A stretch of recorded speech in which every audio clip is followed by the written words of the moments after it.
Coucou mes petites biches, aujourd'hui je vous retrouve pour vous parler de mon expérience avec les extensions de cils. Pour mon mariage, j'avais envie d'avoir des extensions de cils tout simplement parce que je suis quelqu'un qui pleure beaucoup, qui pleure souvent, et je n'avais pas envie ce jour-là de devoir m'inquiéter de maquillage qui coulerait sous mes yeux. C'est pas très esthétique, j'avais pas envie voilà, de devoir faire des retouches toutes les 2 minutes, étant donné mon énorme flot de larmes que je savais qui allait arriver. Et en plus, comme ils annonçaient énormément de chaleur, je me suis dit que le maquillage qui coule à cause de la chaleur, c'était pas le top non plus, c'était vraiment pas le jour où j'avais envie de gérer ça. Du coup, comme on entend beaucoup parler des extensions de cils pour le moment, je me suis dit pourquoi pas, et j'ai décidé d'aller en faire. Je voulais en faire un mois plus ou moins avant le mariage et faire la retouche. Malheureusement, ça s'est pas bien goupillé, à l'endroit où je voulais aller, elle n'avait plus de place. Du coup, je les ai fait quelques jours avant le mariage, je les ai fait le 23 août, et je me marie le 27. Au niveau de la pose en elle-même, c'est une opération, on va dire, qui dure 2 heures, 2 heures et demie. Moi, je vous avoue que je pense bien que ça a pris 2h20. Entre le moment où j'ai regardé mon téléphone avant de me coucher et le moment où je l'ai repris, il s'était passé 2h20. Donc 2 grosses heures, je dirais. Je ne savais pas trop si c'était parce qu'on avait beaucoup papoté avec la jeune fille, parce qu'on s'est rendu compte qu'en fait on se connaissait, on avait fréquenté la même école, ou si c'était parce qu'elle travaillait plus lentement qu'une autre, ou peu importe, mais après en me renseignant je me suis rendu compte que en général la pause dure environ 2 heures, donc un temps tout à fait normal. J'ai payé 100 euros, 100 euros la pause, en sachant que j'habite dans la région du centre et que les prix varient selon la région. Je ne sais pas par exemple si vous êtes de Paris ou si vous êtes de Bruxelles, à mon avis ce sera plus cher. J'ai entendu 150, 175, donc ça, je vais dire, ça dépend vraiment de la région. Moi, dans mon cas, dans la province du Hainaut, région du centre, c'était 100 euros. Ce qui, je trouve, est un budget pas énorme, mais pas quelque chose que je ferais toutes les 3 semaines, parce qu'on peut aller faire ses retouches toutes les 3 semaines. J'avais envie de le faire pour une occasion, et comme vous allez le voir, je n'y ai trouvé quasiment que des avantages, mais il faut quand même avoir envie de mettre ce budget-là toutes les 3 semaines, voire tous les mois. Au niveau des avantages, alors là, je ne sais pas s'il y a vraiment besoin de le dire, mais la liberté de ne plus devoir mettre de mascara, si tant est qu'on est obligé de mettre du mascara, on se comprend, pouvoir se lever et avoir déjà une tête toute fraîche, tout le regard bien éveillé, ça vaut bien son pesant d'euros, hein.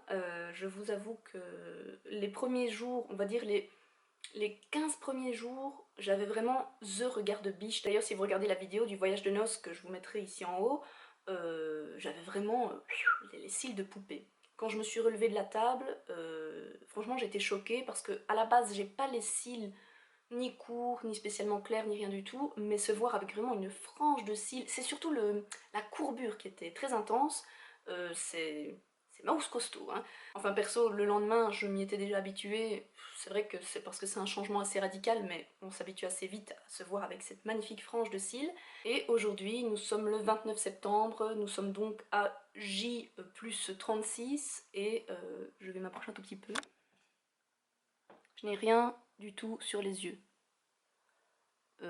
On voit que c'est la fin, si je peux dire, mais ça passe encore tout à fait. Donc ça veut dire qu'on est à plus d'un mois après la pause et les gens me demandent encore si j'ai fait des extensions, parce qu'ils ont vraiment très très bien tenu jusqu'à présent. Honnêtement, jusqu'à environ 10 jours après la pause, je n'avais perdu aucun cil ou presque. Je vais dire peut-être un ou deux, mais vraiment c'était très très léger. Après bon, j'étais en vacances, donc entre la chaleur, la crème solaire qui malgré tout vient quand même un peu près des paupières, même si j'en mets pas dans mes yeux, le fait d'aller dans l'eau, de la mer, de la piscine, ça a joué un petit peu. Et depuis mon retour de vacances, donc vers le 8-9 septembre, progressivement j'ai commencé à un peu plus les perdre. Mais honnêtement, c'est assez bluffant de voir qu'après un mois, je suis toujours sans mascara. Du coup j'en reviens à cet aspect regard éveillé sans rien faire, ça c'est vraiment le plus gros point positif pour moi, c'est que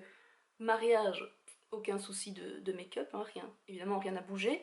Vacances, j'ai passé 10 jours quasiment sans mettre de maquillage, alors là mes yeux ils étaient comme ça tout le temps, et même au quotidien, comme je le disais, se lever et être déjà toute pimpante comme ça fait plaisir, donc pour moi c'est vraiment un gros avantage.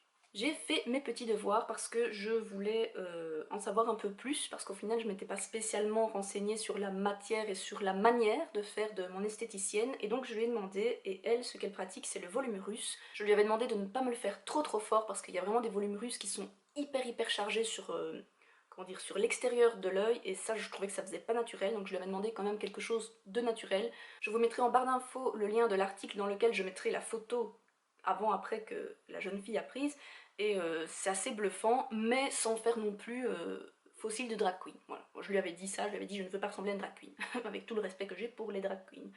Donc, elle pratique le volume russe, et les cils qu'elle pose sont en fibre de soie, une matière extrêmement douce et fine, ce qui donne le résultat naturel, comparé aux cils à cils classiques. Quand c'est de matière en plastique, ça fait beaucoup moins naturel, bien évidemment. Je lui ai demandé aussi le nombre de cils qu'elle m'a posé parce que c'est assez impressionnant en fait. On a environ 200 cils sur chaque œil. Et elle me dit qu'elle n'a jamais compté, mais qu'on pose minimum 3 cils synthétiques et maximum 5 cils. C'est pas facile à dire ça. Donc vous imaginez un peu le nombre de fois où elle a dû faire l'opération. D'où aussi le temps.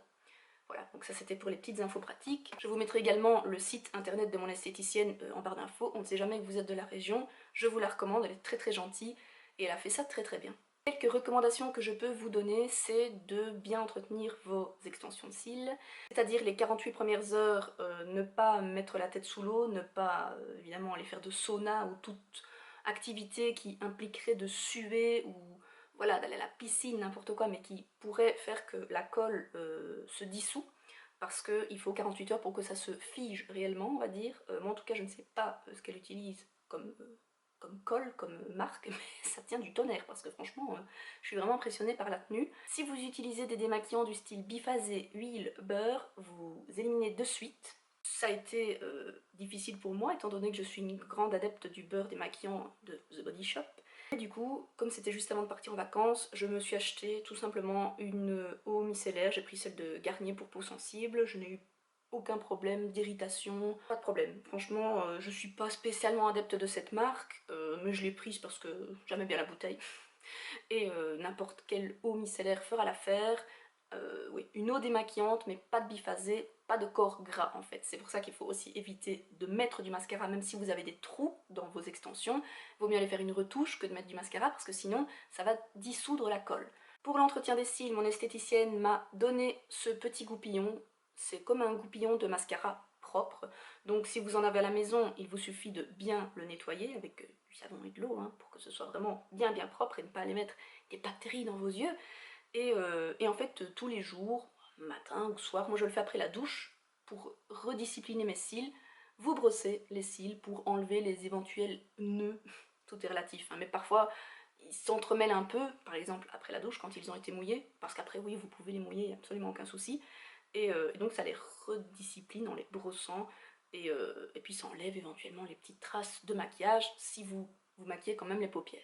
Le seul point négatif que je trouve à ces extensions de cils, c'est le démaquillage qui est difficile. Comme je viens de vous le dire, je ne suis pas spécialement une adepte des eaux micellaires et autres démaquillants non biphasés ou non gras, donc déjà c'est s'habituer à un autre mode de fonctionnement, mais enfin ça, hein, c'est pas très grave, mais j'ai eu du mal à me démaquiller les rares fois où je me suis maquillée pendant ce mois. En vacances, je me suis maquillée une fois, j'ai eu le malheur, entre guillemets, de mettre de l'eyeliner. J'ai mis 2 jours à l'enlever. J'y allais avec le coton, mais tout doucement, évidemment, on n'a pas envie de s'arracher les cils non plus. J'y allais avec le coton-tige pour aller vraiment entre les cils, parce que quand on met de l'eyeliner, on le met pas à 15 cm au-dessus de la frange de cils, donc ça c'était un petit peu embêtant. Et du coup, il y a 2-3 cils qui sont tombés dans l'opération. Pareil, il y a quelques jours, j'ai été fort maquillée par une maquilleuse, et du coup, après, pour tout enlever, il reste quand même des petits résidus, j'ai l'impression, et ça, je suis pas très fan parce que je suis un peu... Si vous avez vu ma dernière vidéo avec la brosse à brosse, vous savez que je suis un peu maniaque, et puis même, je veux dire, c'est de l'hygiène, et donc avoir du maquillage qui reste vraiment entre les tout petits interstices, je suis pas fan. Donc, si vous n'êtes pas du tout fan de maquillage, si vous ne vous maquillez jamais les paupières et que pour vous l'eyeliner et le fard à paupières, vous pouvez vous en passer, mais alors allez-y, parce que les extensions, c'est la vie. Moi je vous avoue que ça commence un peu à me manquer, même pour le blog et la chaîne. J'ai envie de recommencer à jouer avec mes palettes et avec mes eyeliners, mais je ne le fais pas à cause du démaquillage. Le mot de la fin. Je suis extrêmement satisfaite d'avoir fait ces extensions de cils. Je trouve ça très très beau, je trouve que ça ne fait pas du tout too much. Évidemment ça dépend de quel genre de pose vous faites. J'ai adoré avoir ça pour mon mariage et pour les vacances, c'était vraiment mais super. D'ailleurs je pense que si un jour je retourne en vacances 15 jours au soleil, je ferai d'office une pose de cils avant parce que là vous êtes tranquille mais c'est super. Alors là, vraiment super. Le prix ne m'a pas spécialement dérangé, je trouve que pour une fois de temps en temps, j'ai pas eu de souci à le mettre. Au niveau hygiène, irritation, au moment de la pose et même par après, j'ai eu aucun souci. Petit bémol avec le démaquillage, mais honnêtement, c'est un petit détail qui ne m'empêcherait pas d'en refaire à l'occasion. Et voilà pour mon expérience avec les extensions de cils. J'espère que cette vidéo vous aura été utile et qu'elle vous aura plu. En attendant la prochaine, je vous invite à me rejoindre sur les réseaux sociaux pour passer le temps jusqu'à la semaine prochaine. Je vous dis à bientôt et je vous fais des gros bisous.